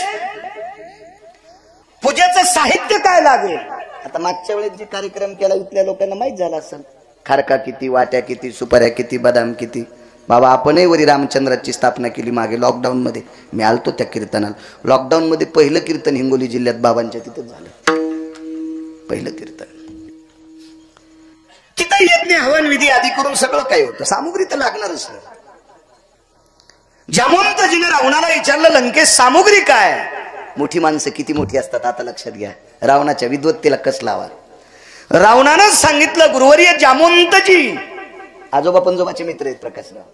गुरुवर्य जामवंतजी, ज्याचा यजमान जंगलात आहे, ज्याचा यजमान वनवासात आहे, ज्याचा यजमान पराधीन आहे, त्याच्या पुरोहितानं सामुग्री न्यायची. काय विद्वत्ता असेल हो. प्रभू रामचंद्र जगाचा बाप आहे, वनवासात. प्रभू रामचंद्र विश्वाचा बाप आहे, वनवासात आहे. आणि दिगंबर दादा पराधीन आहेत. रामचंद्र काय पराधीन? कुठलं पराधीनत्व? कारण पितृ आज्ञे करता वनवास होता. महाराज शोकानं जर वनवास असता तर वलकल्ले फेकून दिले असते, अयोध्येत गेले असते, सामुग्री आणली असती, पण वापस जाता येत होतं का? पराधीन. म्हणून एक अभंग जरी नसेल तरी एक वाक्य, पराधीन आहे जगती दोष ना कुणाचा. गोड वाक्य आहे की नाही? चला अभंगात जरी नसेल तरी गाण्यापेक्षा बरं, गाण्यापेक्षा बरं. पराधीनत्व आहे, वल्कल्यधारी. दुसरे चौथा मुद्दा एक आहे, ज्याचा यजमान यती आहे, ज्याचा यजमान योगी आहे, ज्याचा यजमान तपी आहे, ज्याचा यजमान मुनी आहे, त्याच्या पुरोहितानं सामुग्री आणली पाहिजे. हे फक्त रावणाकडून शिकायचं. प्रधान सामुग्री तयार. बाबाजी जामवंताचे डोळे रडत नव्हते, हृदय रडत होतं. हृदय काय रावणाची विद्वत्ता आहे. काय वानवात न प्रिवान. टाइम संपला का?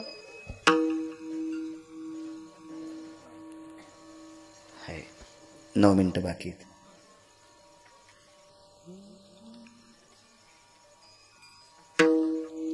व्हा पुढं तुम्ही.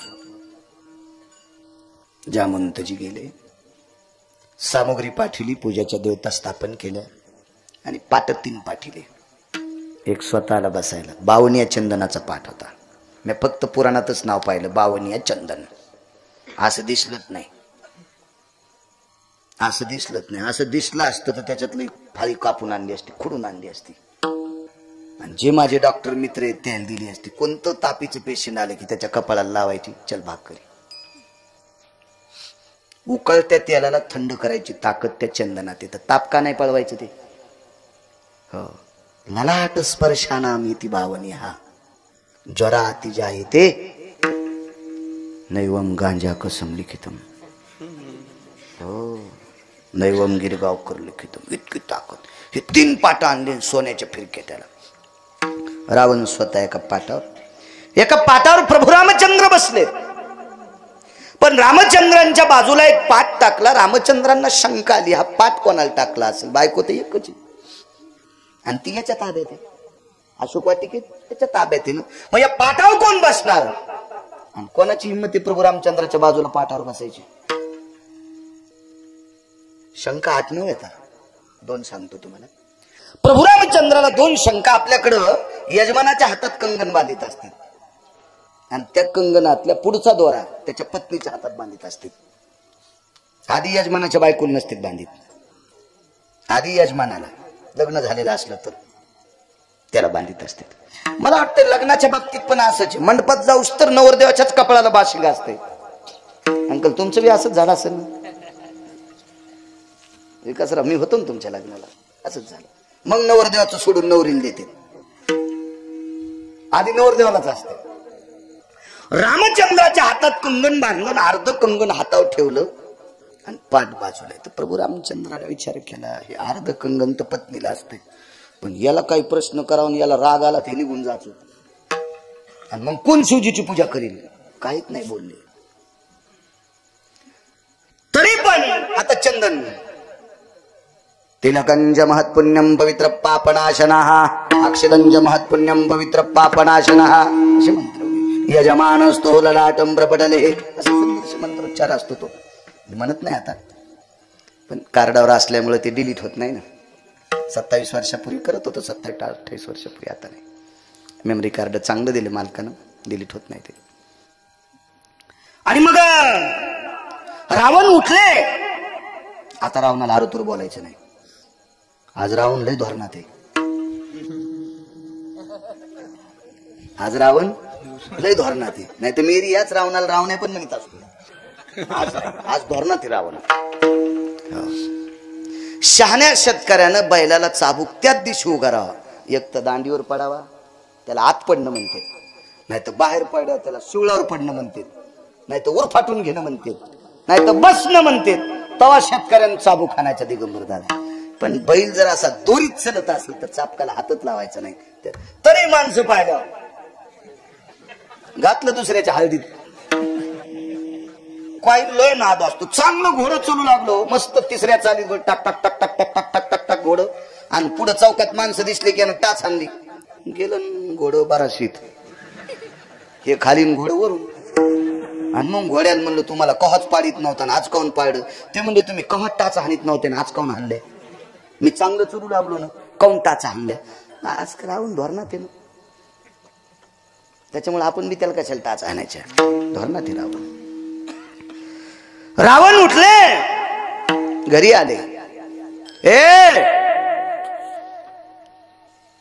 असं पण नाही म्हणलं, नुसतं पाहिल्याबरोबर वाकत वाकत एक पत्नी आली. काय तुम्ही 6 जण विमानात बसा, अशोक वाटिकेत विमान घ्या. मंदोदरी वगळता मंदोदरीला सोबत घेतलं नाही. रावणानं 6 पत्न्या विमानात बसल्या. काय वान वाता सांगतोय? काय वान विमानात बसल्या. रावण एका विमानात आहे,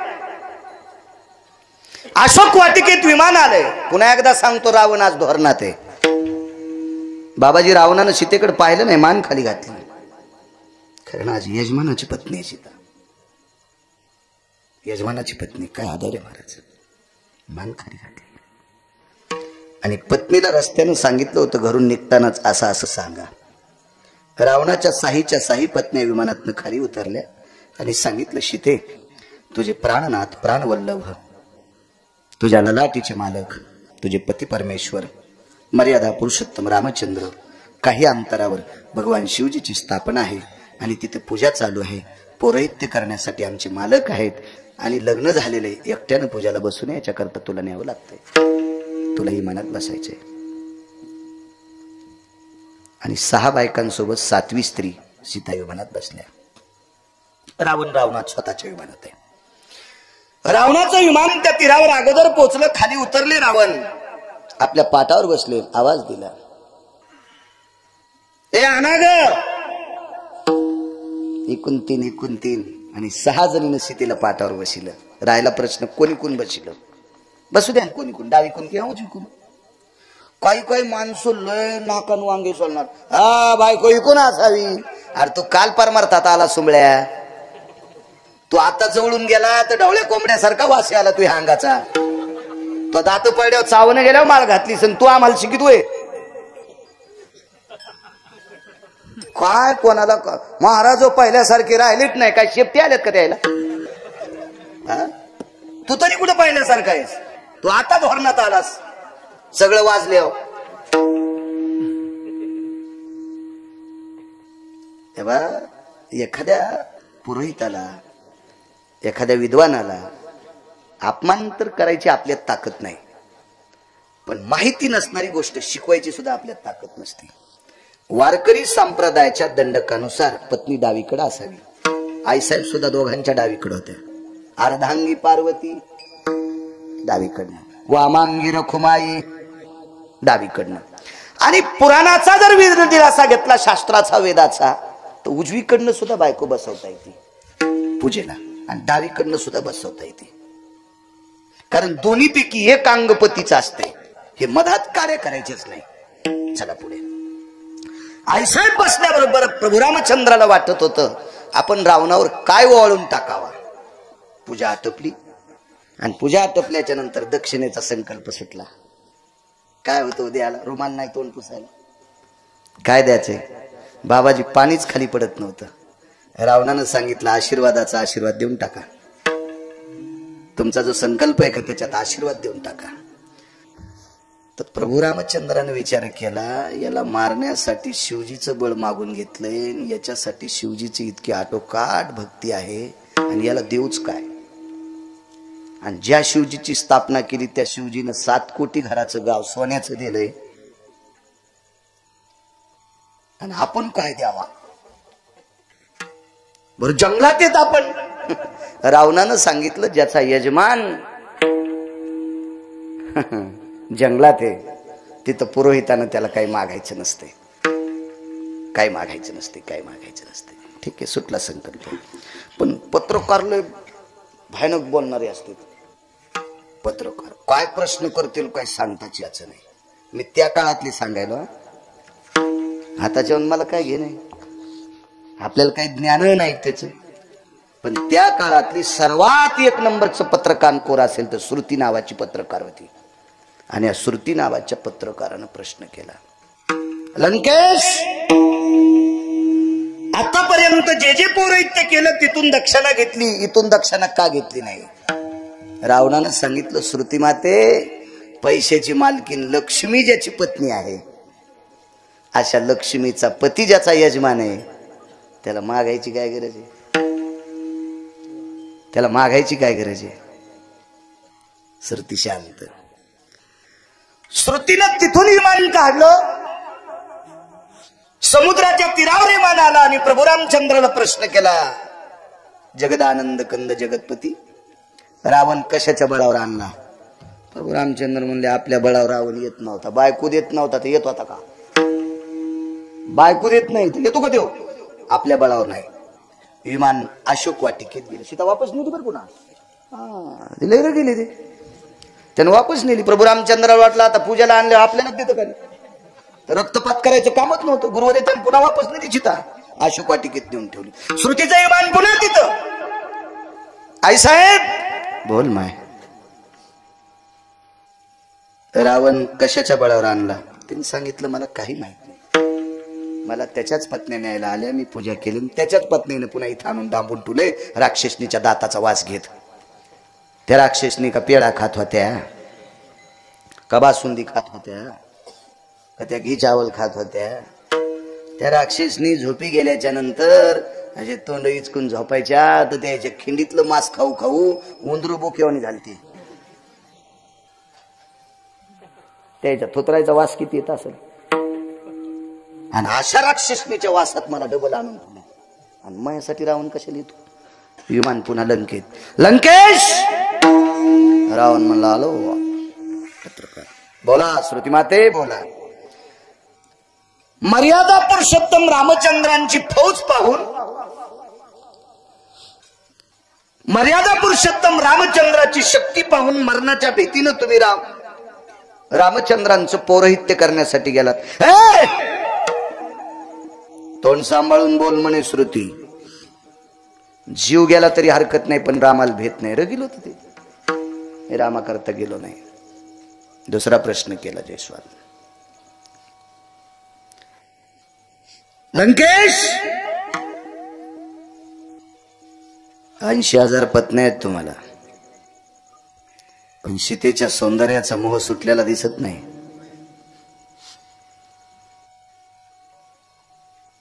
घोंगडेच ना नाव तुमचं यजमान. घोंगडे पैनिका. 80,000 पत्न्या आता, पण सीतेचा मोह सुटला नाही वाटतं. एवढं सौंदर्य आहे सीतेचं, आणि त्या सौंदर्याला भळभळून तिच्या मालकाचं पौरोहित्य करण्यासाठी गेलं.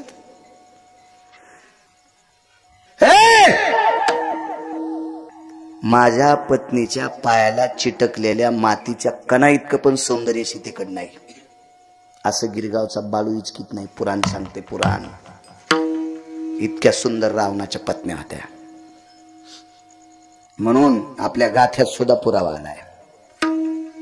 80 सहस्र सुंदरा कामिनी, 80 सहस्र सुंदरा कामिनी. क्या बात है. माझी मुख्य राणी मंदोदरी, 80,000 बायका सुंदर आहेत.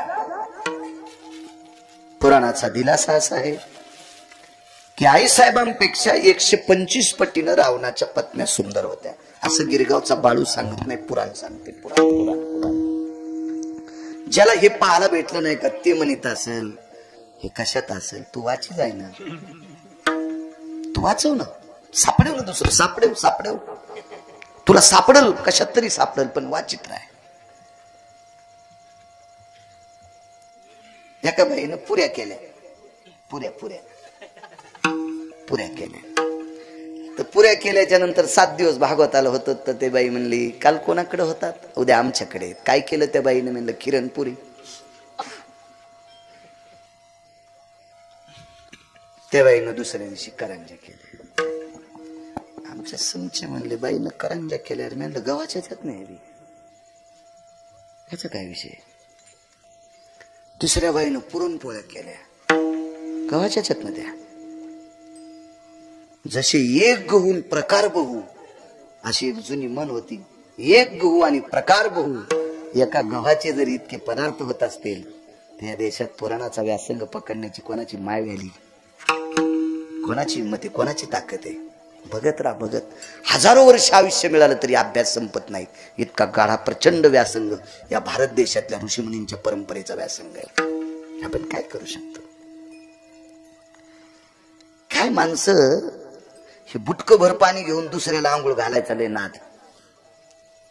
बुटकं भर पाणी घेतलं म्हणलं करा आंघोळून. ते म्हणलं तो तोंड धुतलंच का? ते म्हणलं परत दिवशी धुतलं होतं. म्हणजे यानं थोत्तर धुतलं नाही, त्याला आंघोळ घालायला चाललाय. अशांची संख्या जास्त वाढली. अभ्यास करणं गरजेचं आहे. महाराज कोण्या दिवशी कधी बाप जन्माला येईल काय सांगता येत नाही. एके दिवशी बोलून गेलो मी कीर्तनात, बाप जन्माला येत असतो. गुरुजी गायनात पण, पकवादात पण, कीर्तनकारात पण. कारण कव्हा बाप जन्माला येईल काय सांगता येत नाही. कारण इतकी प्रचंड विद्वत्तेचा व्यासंग झालाय. अभिमान करायचाच नाही. मला लय वाजिता येते, मला लय गाता येते, आणि मला लय कीर्तन सांगता येते. मुकाट्या मस्कंटुल्या लय झाकलेले हिरे येत, ते उघडे पडे ना तर तुला बायको पशीच गप्पा आणावं लागते. मुकाट्या बसले येड्यावानी करू नको. त्याच्याकरता आपण अभ्यास करणं गरजेचं आहे. अभ्यास करणं गरजेचं आहे. एक पैलवान कोणी दिसला की असंच करायचा, धुंडत थापटायचा. बाया दिसल्या तरी. एक बाई म्हणली फसक्या तुम्हाला काय दंड थापते तू? हा, अजून पिवळा झाला नाहीस. ज्या दिवशी हळकुंड अंगाला लागेल ना, त्या दिवशी दुमता तिमता होशील आणि बाजाराला पिशवी घेऊन बसशील. बाया दंड थोपटी तो हे रे सुंबळ्या. हे पण ते पहिलवानकीचं गर्व. असंच एक नातू होते, एका म्हातारीचं पहिलवान होता आणि तिथे गेलं, ते पाणी देऊ लागलं हळदीला. हळदीला पाणी देऊ लागलं, म्हातारी भाकरी करू लागली. पहिलवान कुठे? हळद बेजवायला गेला. का येईल? लाईन गेल्या. तवरक पहिलवानीच्या घरीच बसलेला, ह्यो घरी आलेला दोंडत थापटू लागला.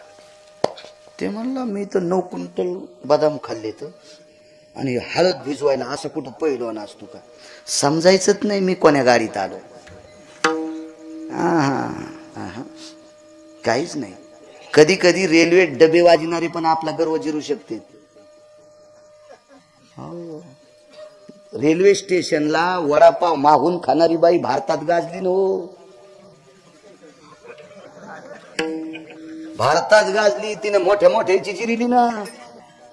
असं कधी समजायचंच नाही मी काय म्हणून. अरे लय मोठे जग.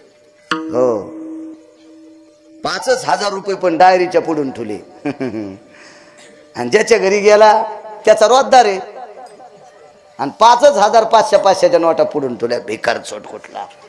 आणि भाकर तर त्याच्याच घरची खाऊन आलाय आणि त्याला 500च्या नोटा दाखवायला. किती मूर्खपणा येऊ.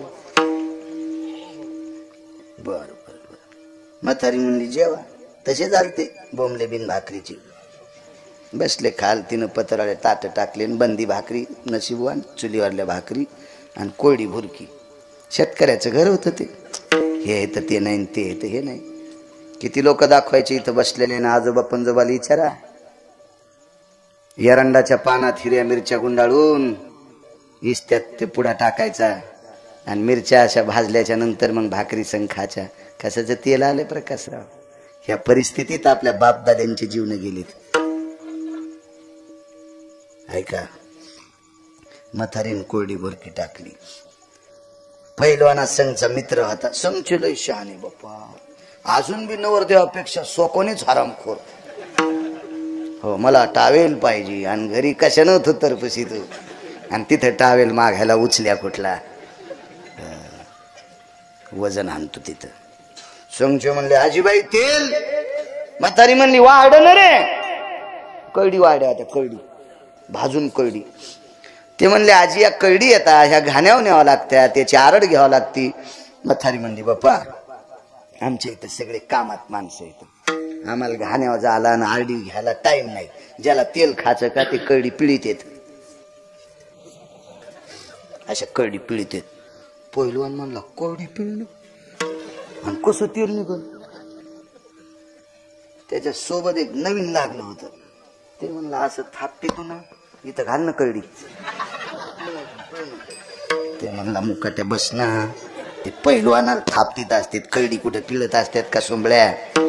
आणि ते म्हणलं मग ह्या घरी तर पिळूनच तेल काढतात. पहिलवान म्हणला मुकाट्या बस बाप्पा, चुकून आलो तर आपण रे बाबा. या म्हातारीच्या नाताच्या नाही नादी लागायचे. म्हातारी जरी इतकी गुंगवायली तर नातू का असो. तर ते एक जण असं टोचू टोचत. म्हातारी म्हणली थांब दादा तुला तेल देते. त्याच्यात पात्रावरल्या कळडी घातल्या आणि म्हातारीने पिळल्या बरोबर टळ टळ टळ टळ तेल निघलं. एका भाकरीचे 5-5 घास केले आणि पटकन गाडीत बसले. बुटाड तिथंच विसरले. म्हातारी म्हणली अरे बुट न्या ना. काऊन? म्हणला आजी इतकी म्हातारी आहेस तर कळडी पिळल्यावर तेल काढ. तू हा नातू ना आम्हाला पिळल्यावर काय काय काढी ना आमचं. हो, त्याच्यामुळे कोणाला साधं समजत नका या जगात. काळ विचित्र आहे.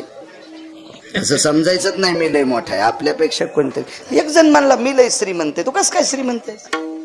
1.5 कोटीचं घर आहे आणि 25 कोटीच्या घरात राहणारा भिकारी असतो का? आपल्यापेक्षा ते मोठे आहेत ना. आपल्यापेक्षा जर कोणी मोठं नसेल तर त्यांना म्हणायचं मी श्रीमंत आहे. अरे जग पडले. काय सांगू लागलो राहुल. माझ्या पत्नीच्या पायाला चिटकलेल्या मातीची सुद्धा बरोबरी सीता करू शकत नाही. मी तिच्या रूपाला कसं बळबळन. मग श्रुती म्हणली रामप्रभूला भिवून गेला नाहीत, सीतेच्या सौंदर्याला भुलून गेला नाहीत, 65 खुर्च्या उतरून कधी न येणारा माणूस आज विरोधकाचं पौरोहित्य करण्यासाठी गेलात याचं कारण काय तर रावणाचे डोळे पाण्यानं डबडबले आणि एकच सांगितलं सीतेच्या सौंदर्याला भुलून गेलो नाही रामाच्या वैभवाला भुलून गेलो नाही या दोघांचं भजन करणाऱ्या वारकऱ्याचं ऐकून गेलो त्याचं नाव होतं जामवंत महाराज लंकेचा राजा रावण भजन करणाऱ्या जामवंत म्हणजे अस्वलाच्या कुळात ऋषाच्या कुळात जन्माला आलेल्या वारकऱ्याचा शब्द मोडू नये याच्याकरता रावण पूजेला गेला म्हणून मालक पहिल्याकडे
भजन करणाऱ्याची ताकद इतकी मोठी आहे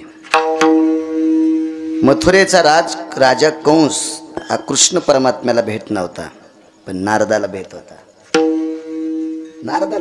नारद भजन करत होते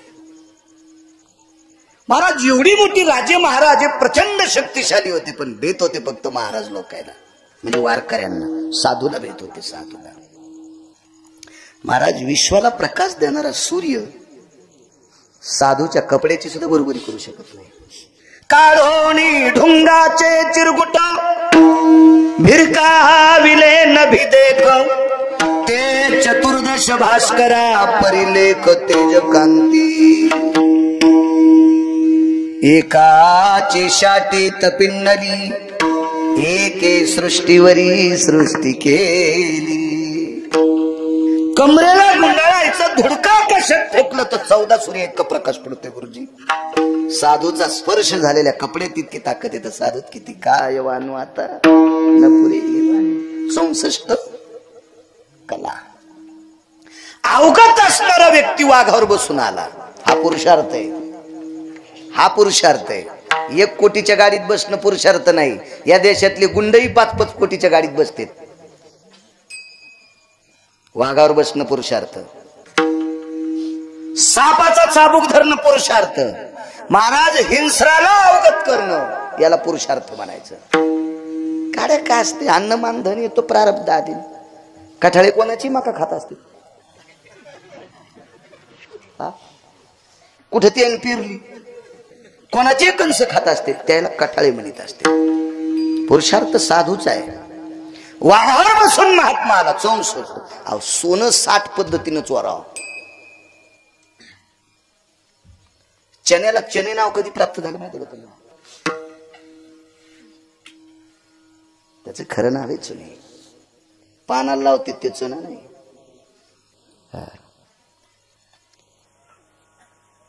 मेयाम चुन्याची निराशी हस्ता स्वर्णाचे निराशी मग द्रव्याची नाशी हेम पावे 1 तोळ्याच्या सोन्याच्या 2 अंगठ्या घालायच्या शेअर घ्यायचा अश्विनी ट्रेडिंग कंपनीवर जायचं शेनगावला आणि 50 क्विंटल चणे शेरानं मोजायचे 2 तोळ्याच्या अंगठीतलं 1-1 ग्राम जर सोनं नाही कमी झालं तर पुन्हा गिरगावकर कीर्तन करणार नाही. त्याच्या बलांना भेटणार सोनं हरभऱ्याच्या आंबीला भेटे, हरभऱ्याच्या आंबीला भेटे. काय शिस्त आहे हो, काय ताकद आहे या वनस्पतीत भारतातल्या, काय शास्त्र आहे ताकद. 60 पद्धतीनं चौर्य करमायम हे मायो अलंकारास्थित मंडितम एकम कला विरजिताया. एक कला आहे 60. ह्या 64 कला चांगदेवाला प्राप्त होत्या. गुरुवर त्याला एक कला अशी होती, त्यानं मृत व्यक्तीला बघता पाहिलं की त्याच्यातलं एक उठून बसत होतं. दक्षिणाधिपतयम चक्षुयाम नाशायाम आत्मा सजायते नाम आहावरतो आत्मानाम. इतकी दृष्टीत ताकद त्या चांगदेवाच्या. वाघ बसायला वाघ, वाघ केली नाही फिरली. हो, तिला इतकं बुंडून लाईन इथं अडकीन तुंतुन्या. हो, मांडीला खडा पाडला ती केली आदळू आदळू. हो, खिशात ठोई ना सोंबळ्या, इथं अडकवायला ती अशी अशी अशी कुत्र्याच्या जिबीवानी. काय करतील काय नाही. एक जण धोत्राव येईन केली, सारे कुत्रे भुकू लागले त्याला. म्हणला बघा कुत्रे, म्हणलं तसं नसतं, धोत्राव येईन करीत नसतील. नाही म्हणला आता पैसे आलेत. तसं असतं की येड्या, काही नसतील करीत सोंग. वाघावर बसणं हा पुरुषार्थ आहे. महाराज आपली लोक विमानात बसली, ह्या टपऱ्या नाही. मी त्या दिवशी बोलून गेलो, तुझं चित्र कुटी होणी येऊनी मार्गी उद्धरिले शिमुनी शरभंग जाता विमानी म्या प्रार्थोनी पुसिले म्यारे म्यारे म्यारे प्रार्थोनी पुसिले. लावर चित्र सशे धरणाराची पोरगी विमान थांबवलं शरभंग जाता विमानी म्या प्रार्थोनी पुशिले. विमानात बसत होते. काय पुरुषार्थ आहे लोकांचा, आपल्या मागच्या लोकांचा.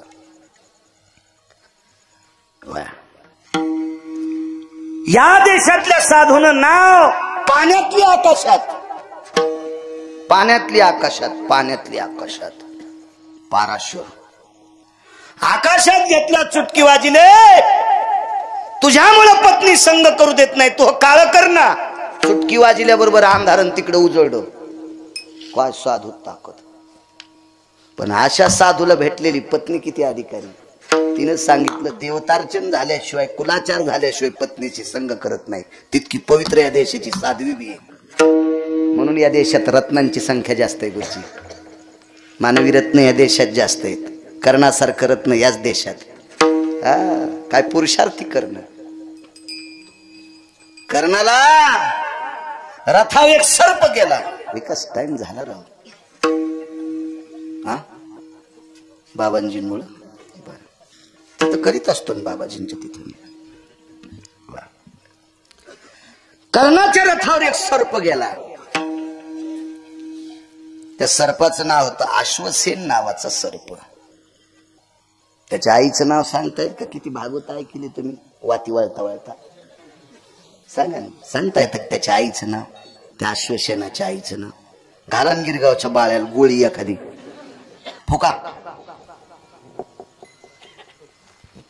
त्याच्या आईचं नाव आहे सारिणी. त्याच्या मावशीचं नाव सांगता येते? मायच पत्ता नाही तर मावशी कोण्या झाडाची कोण? तिचं नाव आहे संगिनी. सारिणी आणि संगिनी सख्या बहिणी. हवन चालू होतं बाबा, आणि हवनापासून सारिणी आणि संगिनी चालल्या. अर्जुनानं दोन्ही अशा उचलल्या आणि फेकल्याबरोबर सारिणी नावाची सर्पिण यज्ञात पडली. पण यज्ञात पडता पडता गर्भ खाली पडला. त्याच्यात अश्वसेन नावाचा पुत्र जन्माला आला. आणि माय जळता जळता पाहिली, माय जळता जळता पाहिली, आपली माय यानं मारली रे, याचा कधी बदला घेऊ. आणि तो बदला घेण्यासाठी युद्धात अर्जुनाला डसायला जावा, पण अर्जुनाच्या रथाला अग्नी होता. इंद्रे दिला विजयी रथ अग्नी सहस्र बाण देत किंवा अग्नी दिला विजयी रथ इंद्र सहस्र बाण देत. मग अग्नीच्या सानिध्यात सर्पाला जाता येत नाही. सर्प गेला कर्णाच्या रथावर. काय पुरुषार्थ आहे, काय पुरुषार्थ. आणि कर्णाच्या पायापाशी असं स्पर्श केला, खाली पाहिलं, डोळ्यातून पाणी आलं. मला मदत कर. काय? तुझा आणि माझा शत्रू एकच आहे. कोण? तुझाही शत्रू अर्जुन आहे, माझाही शत्रू अर्जुन आहे. कर्ण म्हणला माझा कशाने? म्हणले हो, युद्धात काय नसते म्हणले. तो मारला मला राज्य, त्यानं मला मारलं त्याला राज्य. मग अर्जुन मारायचं काम मी तुला मदत करतो. तुझा शत्रू कसा? माझी मायेनं जाळली म्हणले.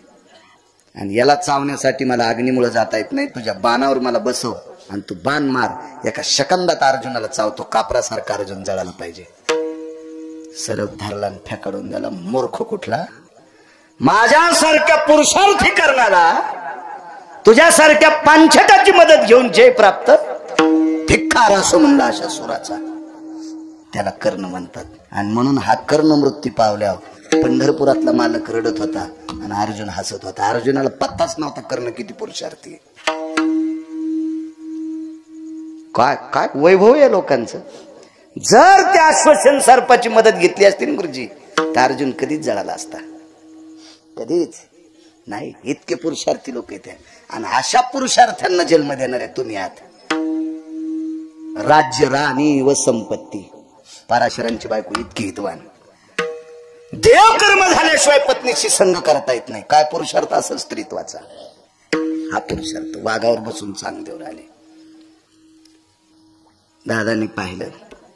ज्ञानदेव जी दादा, आपण कशावर जायचं? विचारत बसून जाऊ.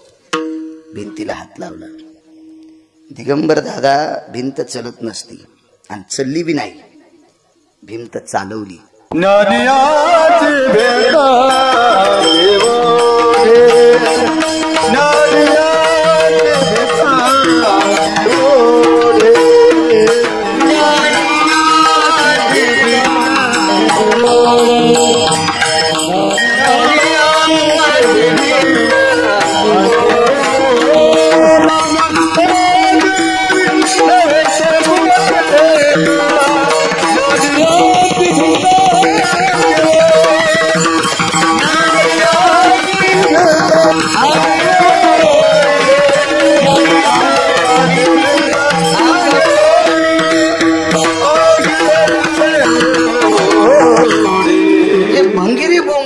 महाराज ज्ञानोबा भिंत कशी चली? तुला कोण म्हणलं चली?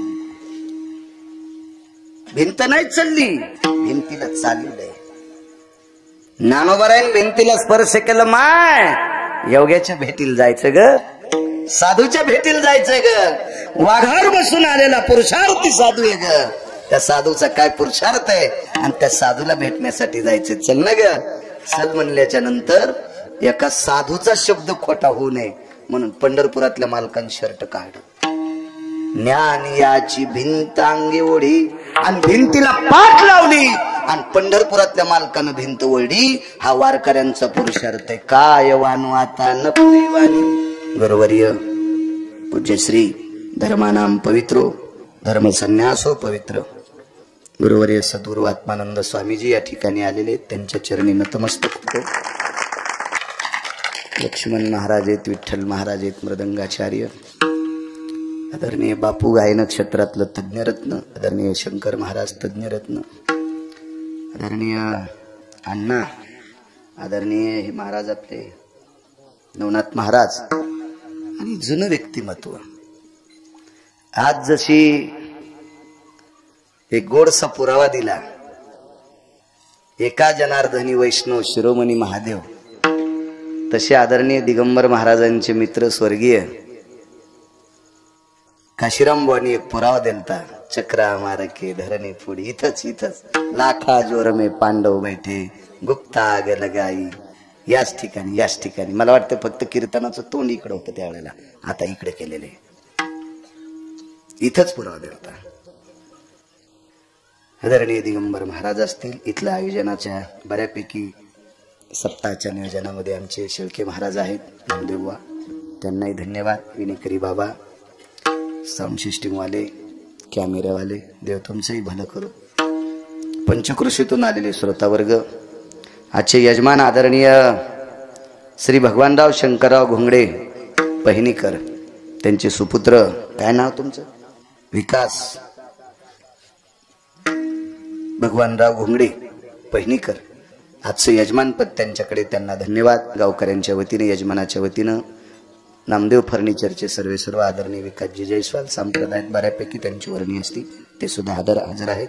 माझ्यावर अतूट प्रेम करणारे आदरणीय प्रकाशरावजी बेडकर, अश्विनी ट्रेडिंग कंपनीचे मालक, भांड्याचे व्यापारी, आमचे अंकल, वरले अंकल, आधी करून माझ्यासोबत शिकायला. आता मागच्या वेळेस ओळख झाली माझी, काय मोबाईल हे व्हॉट्सअप नसल्यामुळे ओळख नाही. काय ना भागवत. उपस्थित सर्व श्रोते जनार्दन, तुम्हा सर्वांना प्रणाम करतो. आणि वेळ फारच झाला, तुमचा अर्धा घंटा घेतला त्याबद्दल माफ करा. विठोबा रखुमाई